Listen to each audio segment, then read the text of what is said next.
And so I think that too is what makes us a little unique is we don't require like IDs. We don't require your social security. We don't require specific documentation. And that's what makes it inclusive. That's what allows the celebrations to welcome all, no matter your socioeconomic status, right? No matter your race, no matter if you're working or non-working. This space is for everyone, and we do our best to provide support to as much of the community as we can.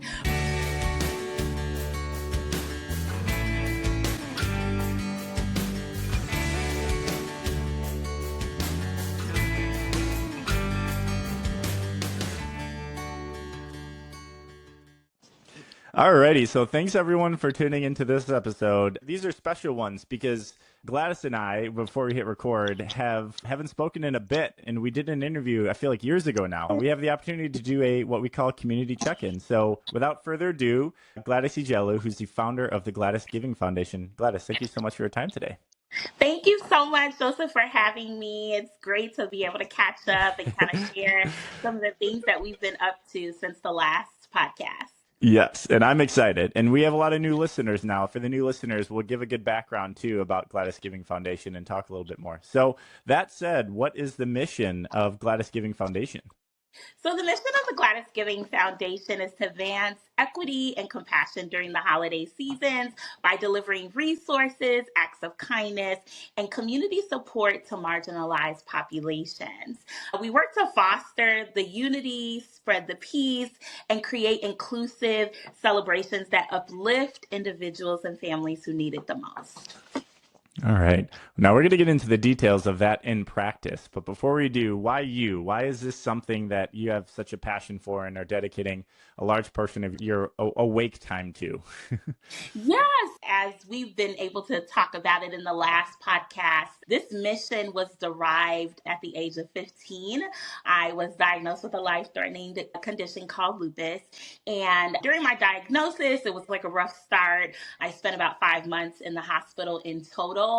And during that time, while it was rough and challenging, but the rewarding part about it was just the love that was spread amongst me while I was there during that time, from the doctors to the nurses to the volunteers to my family to my friends, just people going above and beyond to spread that love to ensure that even during a tough time that I was still comforted. And so I always told myself that as soon as I got better, I would want to give that same love to people, especially during the holidays. So you can imagine sometimes people can be going through a variety of things during the holidays. It's not always a good time for everybody, whether it's like grief, mourning the loss of someone, whether it's maybe someone is in the hospital or not feeling so well. So, for me, it was just something great that I wanted to be able to do, is just share that same love that was poured into me to others during times during the year to help them, cheer them up. And so I've worked in nonprofit for over 15 years. I've always had a passion of working in community, working with families, working with youth, and just being that leader to try to help better society as a whole. Being able to start my own organization is just something that has always been a goal and a dream of mine. Yeah. Wow. When you initially founded the organization, what were these, like, was there a specific activity or holiday or event or program that you started with? I'd love to hear the evolution of it from starting to what you're at now. Yeah, absolutely. So we founded, which is formerly known as the Gladys Giving Project, in December of 2020. As we know it, that was during the pandemic time. Again, another layer of where just wanting to spread love during a really tough time going on in our world. And during Christmas and kind of that winter season, it really started with me just creating baskets. Literally hard sweat volunteers on my own, creating baskets and just having a variety of things in those baskets based off of like the theme of the holiday. So for Christmas, we put gifts in there, we put toys, we put goodie bags, just a variety of things. And during that time, there were a lot of like essential items that were needed, masks and hand sanitizers, things like that. So we will put that in the baskets, and I started off delivering them to hospitals and churches and schools and partnering with other local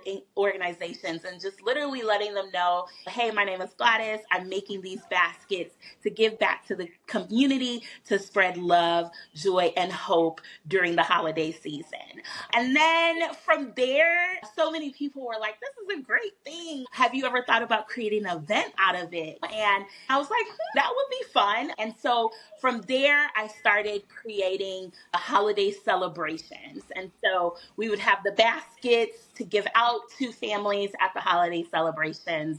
And then as more and more people found out about what I was doing, I started partnering with other organizations and businesses. And they'd say, hey, Gladys, I have bikes. I want to give the bikes out at your celebration. Or I have essential items. I'll have a table at your celebration and give them out. I have baby items. So we started to get a database of families and what their needs were. And Yep. from there, it turned into holiday celebrations with the baskets, but added on resources that our families could benefit from. Yeah. Wow. That sounds amazing. The experiences and what you're providing. This is more of a philosophical question. Okay. Um, But like, why you shared the instance, that kind of the point in your life where you wanted to start giving back, like the experience you went through in the hospital. But like, why does this matter? Why is it important? Why care? It's a little bit more philosophical. Yeah, no, definitely.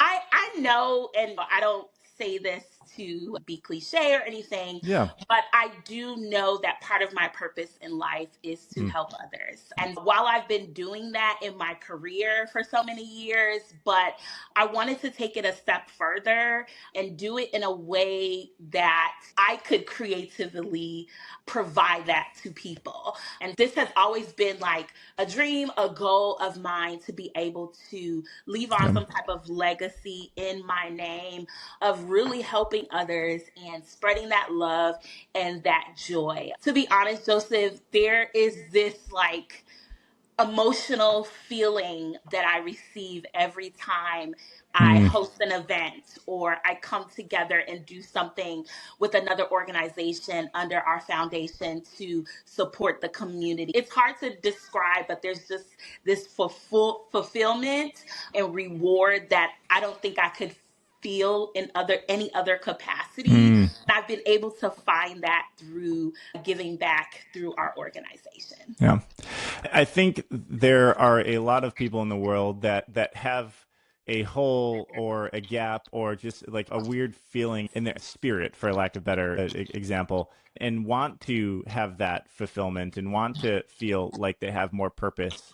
What would you advise them or say to them as they're on their journey of figuring out what areas in their life or what they could do to start having maybe more curiosity or start trying things out, so they could work towards maybe finding what that purpose is? And maybe you Yeah. could use references from your experience and give some advice to folks that are going through that right now. Yeah, first and foremost, I think being able to pinpoint what motivates you to get up every day, right? And live life to the best of your ability. And for me, that was making others happy. That was serving people.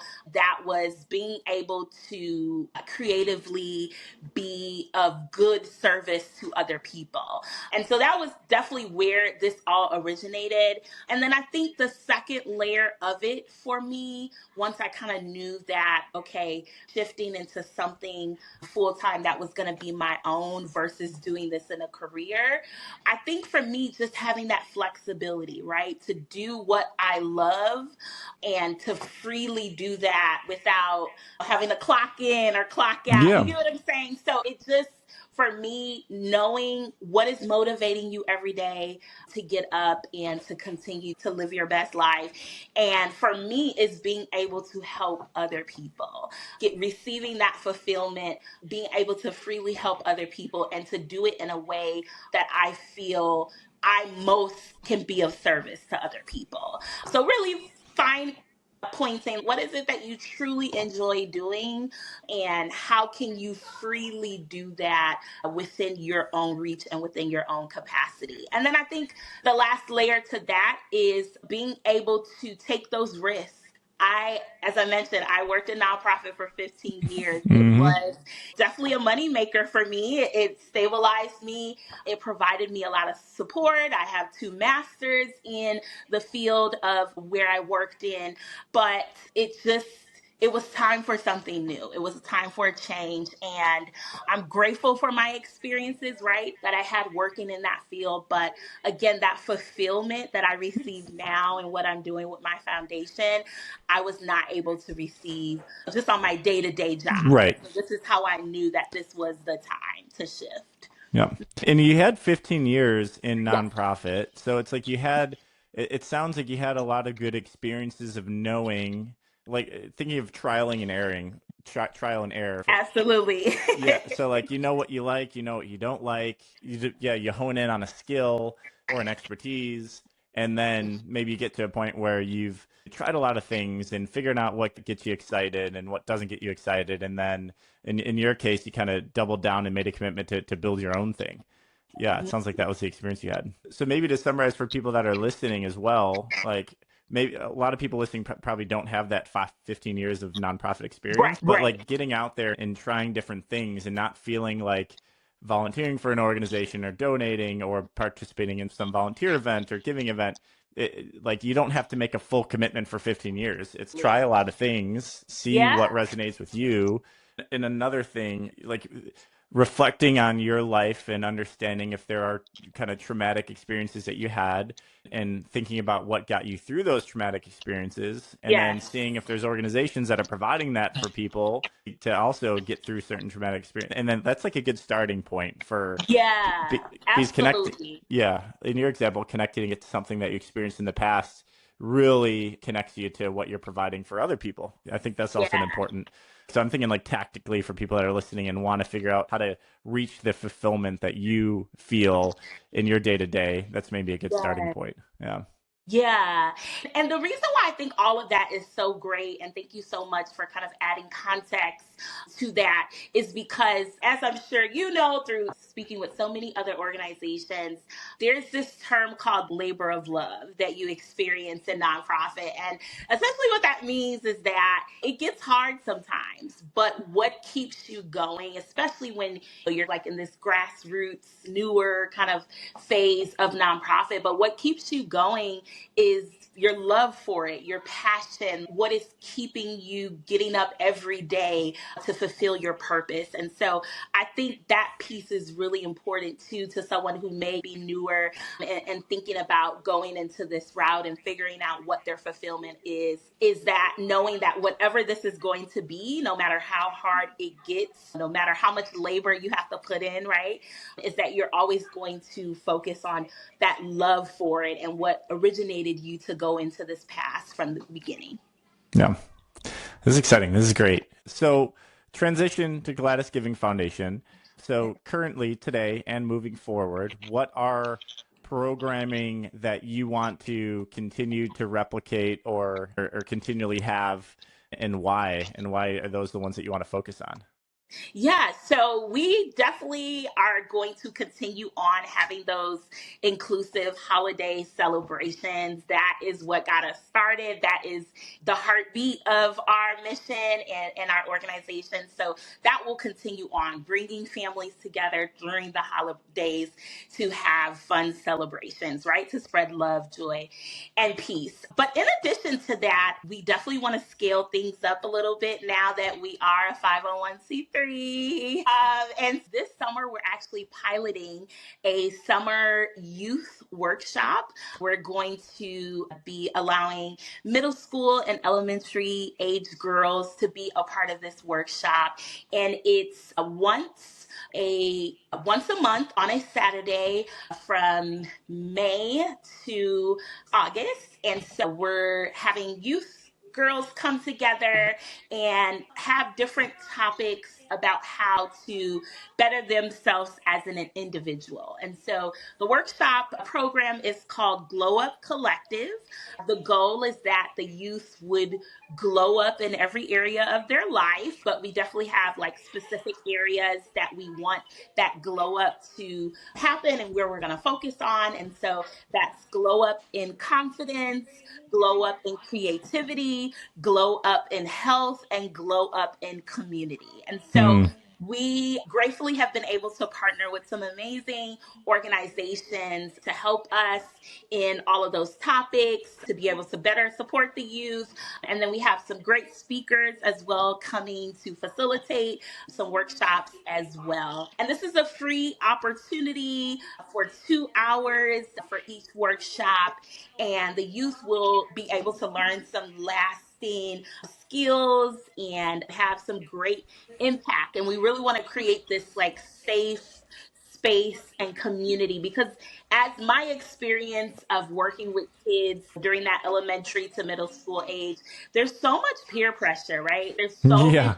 things going on where they may feel pressured to be something that maybe they don't want to be, or pressure in school with their academics, pressure in relationships, pressure in friendships. And so we really just want to bring this space together to allow them to learn different skills and tools on how to manage all of those things and build their confidence. So I'm really excited about this. It is a pilot program, and we're hoping for the future in terms of our vision is to be able to do this a little bit more often. So quarterly, so maybe like in the spring, in the fall, and the winter as well. Yeah.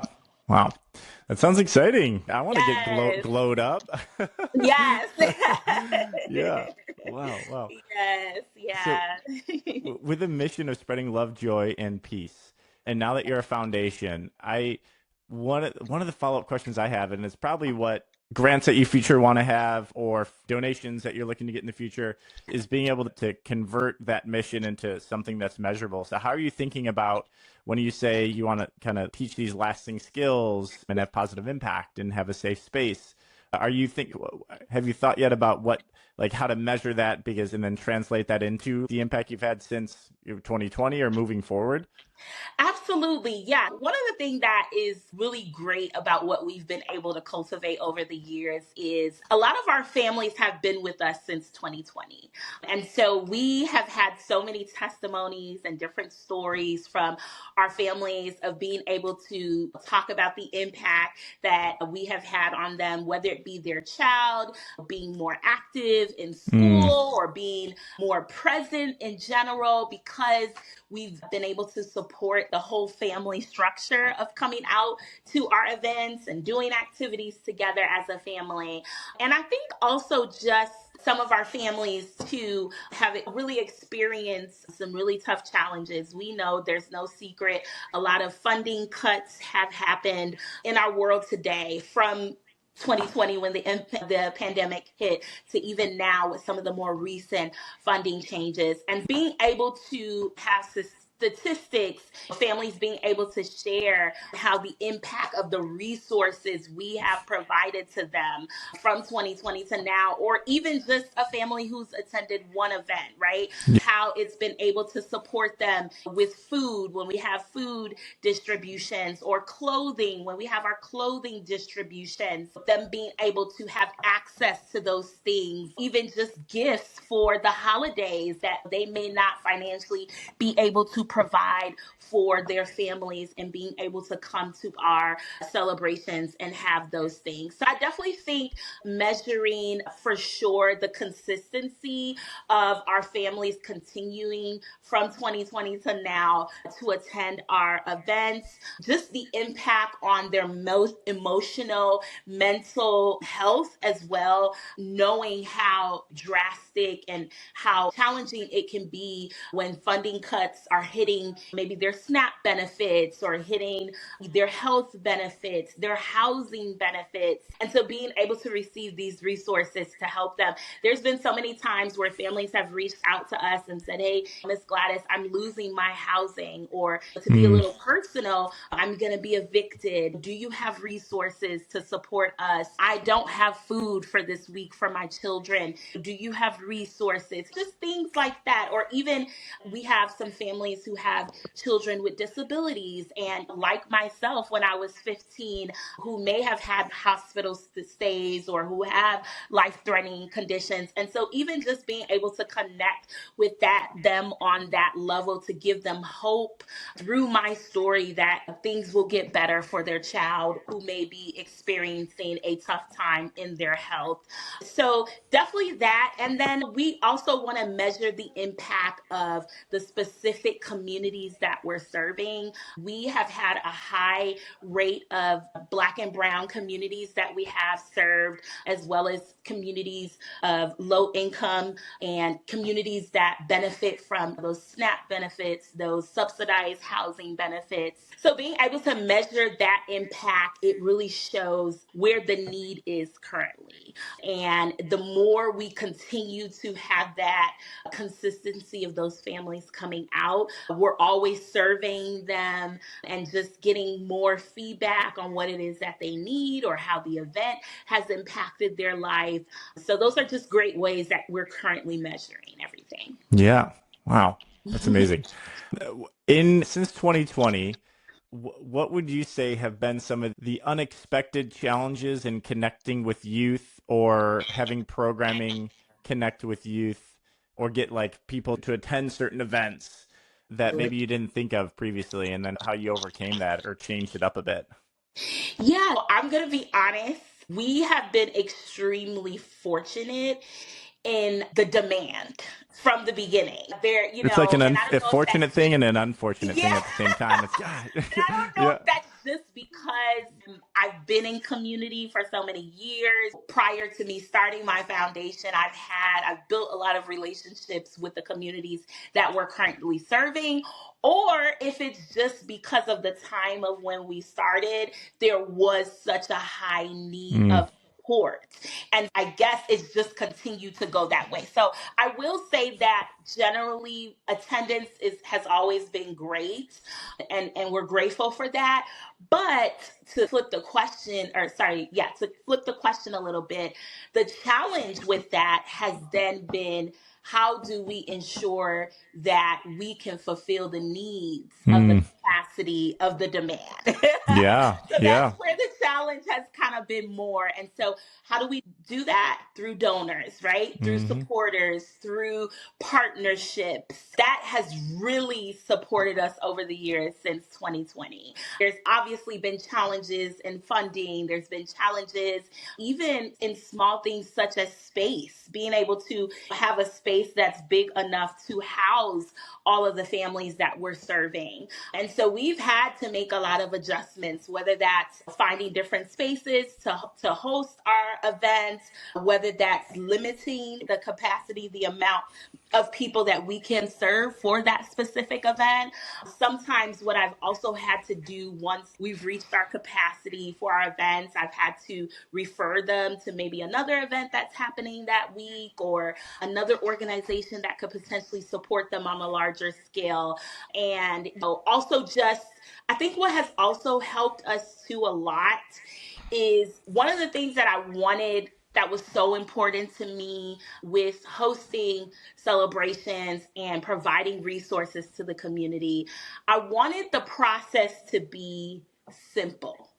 Because sometimes when, at least just from what families have expressed to me, sometimes when they're seeking support and resources, a lot of times it's like a ton of paperwork, right? Or you got to wait in these long lines and you got to Yeah. prove all this documentation and you have to have a certain qualification or you don't meet whatever. So for me, like as a mom, as a single parent, as someone who's benefited from resources from the government, I always think about what can I do to make the process easier. And so I think that too is what makes us a little unique is we don't require like IDs, we don't require your social security, we don't require specific documentation. And that's what makes it inclusive. That's what allows the celebrations to welcome all, no matter your socioeconomic status, right? No matter your race, no matter if you're working or not working. This space is for everyone, and we do our best to provide support to as much of the community as we can. But there Yeah. definitely are specific communities that we have really learned that, okay, this is our niche. And so Inglewood has definitely been one of them. We're just grateful for the partnerships we've been able to connect with to be able to serve that community. Yeah. Wow. This is exciting. This is so impactful and exciting. Looking forward to the future, you mentioned the kind of you want to have a legacy of impact and a legacy of giving. In the next, what it's been six years since you founded the Yeah. organization. In the next 6 years from now, if we were to have a conversation and be talking and looking back, what do you hope to have done in the next 6 years? Okay, so this is a big dream, right? And Yeah, that's let's do me. it. Like I dream big. That's Yes, me probably too. Me too. one piece of advice that if someone were to tell you about me, what is something maybe Gladys could work on? I'm Yeah, a big dreamer, right? yeah, I shoot for the stars. yeah, and then land on the moon, And and that's amazing yeah, itself. That's exactly. right. Yeah, Yeah. So as soon as you said that, I just light up, right? Because yeah. I know it already, right? And the first thing would definitely be a scholarship. I would love to have a scholarship with the Gladys Giving Foundation. That scholarship would be able to support some of the families that we serve. A lot of times they're just things that families need that unfortunately we're just not at that point to be able to support. So right now we're able to refer them out, but it'd be so great to be like, under this scholarship, we're going to help such and such family. And Yeah. so whether that's with education, with health resources, funding for housing, what have you, definitely Mm. scholarship for the foundation would be great. And then the second big dream would be a center. I would love to have a center. As much as I am so grateful for the libraries that we use and the community centers that we use and churches and other places in the community that are just amazing. So grateful to use their space, but it's nothing like being able to have your own space to operate in the ways that you choose to, and to even provide more ongoing support, right? It wouldn't just be limited to just the weekend celebrations. You know, Right, you'd be able right. to say, hey, we're open from Monday through Friday. Come walk into our center. You can utilize this space. You can. So that is definitely the big dream, is to be able to have a center. And then one last thing, my Yeah. family, they are from Nigeria, and so it would just be so great to be able to do something worldwide with the Gladys Giving Foundation. So I believe it can happen. Hey, you may talk to me. Yeah. I may follow up with you in a couple years, and it's already happened. But sometimes it just takes enough people to invest and to really support what you're doing, and all your dreams can come true. So Yeah, yeah. What would you say is, because obviously that'll take, like you said, a yes, good amount of donors and right, commitment and funding. right, What would right. you say if this box is checked, this first step, all these would be possible. How are you going about attacking this goal and this challenge? If there's like is there a silver bullet in making this obviously massive donation from XYZ person? But what would you say you need to do as an organization to get to the point where that is even more likely or probable to happen? Yeah. Yeah, I definitely think first and foremost, how we talked a little bit earlier about those measurable factors, right? Making Yep. sure I have the proposal and which I have started, but really having the booklet, right? Of just all of the kind of important factors of why the center or the scholarship is necessary. Who is specifically going to benefit from this? And maybe even specifically what amount it's going to take, right, to make these things happen. And then I think another piece of it is having a board of investors. That is definitely something that I'm working on, something that I think is going to be really important. A board of investors who really are passionate and connected to our mission and what we're trying to do will also be another important piece of it. And then I think really making sure the families, right, those who we're going to serve in this scholarship, in this center, and hopefully worldwide, that they are the face of this, that their stories are connected to this. And oftentimes when I go to networking events or when I attend galas and fundraisers, that is what you see a lot of, right? Whether it's visuals of the youth and the families that have been supported and the impact, or you hear those testimonies at those events. And I think that's really what connects donors and sponsors, is being able to hear those real life practical stories and get a glimpse of what the impact has truly done. And so, I have those things. It's just a matter of putting it all together Oh yeah. Yeah. and really being like confident in vocalizing this dream, right? My mom has always told me closed mouths don't get fed. So you really have to have this, especially as a founder, you have to have this confidence and this presence that really showcases your why and how this is going to be beneficial to someone who is investing in it. And so I believe it can happen. Yes, yes. Me too. Me too. I very much believe it could happen. Thank you. And that said, people that are listening and want to get engaged with you, what type of engagement do you look for? Yeah. And where can they find you? Yes, absolutely. So first and foremost, we are always looking for volunteers for our events, our celebrations, our even this workshop that we're getting ready to do in May, starting May. And we're on social media, on Facebook and Instagram, the Gladys Giving Foundation. You can definitely find us there. You can send an email to us at the GladysGivingFoundation@gmail.com. I'm sure you'll hopefully be able to share our website. Yes. So that is another layer. And so yeah, volunteers definitely is a huge form of support. Partnerships. Our partnerships have allowed us to extend our capacity in so many ways. And so I am always super grateful for my partners because we're able to just reach the families in a way that I know I would not be able to do alone. So Yep. I'm always open to partnerships, and I'm just amazed over the years how many partnerships we've been able to have. And then, yeah, donations are always important. We have Cash App, which is GG Foundation 1.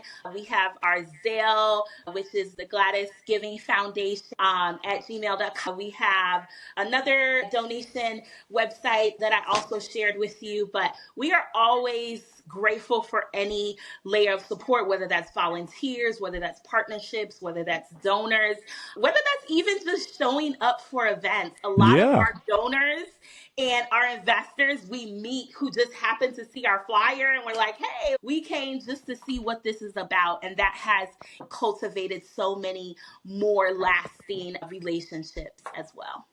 Wow. Gladys, this is amazing. We're going to be cheering for you for sure over here Yes, thank at Greater Than you. 0%. Is there anything that we missed or you want to leave us with before you wrap up? I just want to say to anyone who's out there, I know we talked a little bit about this, but to anyone who's out there, maybe just starting off in the nonprofit sector or has a grassroots organization, maybe has been in it for a few years and maybe just needs that extra layer of support and encouragement just to keep going. As I mentioned earlier, sticking to your why and the love and the passion that you have for the organization, and really understanding that while you are the founder, you're the face, and your organization may have a specific level of support, but I really want to highlight the importance of partnerships and collaborations. There's no reason that your organization on your own should be doing it by yourself, right? There's so much more power when we're able to come together and collaborate to be able to do the great work in the community. So keep going. You got this. And reach out to me. I love collaborating with people. If you're ever looking for someone to collaborate, to partner with an event, I'm always open to that. Or if you just want a friend to connect with and vibe off of each other with ideas and have that extra layer of support. But thank you so much, Joseph. It's always a pleasure speaking with you. And this has been great being able to share what we've been up to with the Gladys Giving Foundation. Yes, that's amazing. Thank you, Gladys, as well, so much for your time here on a Tuesday afternoon. And we're excited to share to the listeners about how to get engaged. And yeah, we wish you all the luck and really excited to be able to reconnect. And I'm sure we'll talk again soon. Thank you. All right. Thank you so much. Thank you.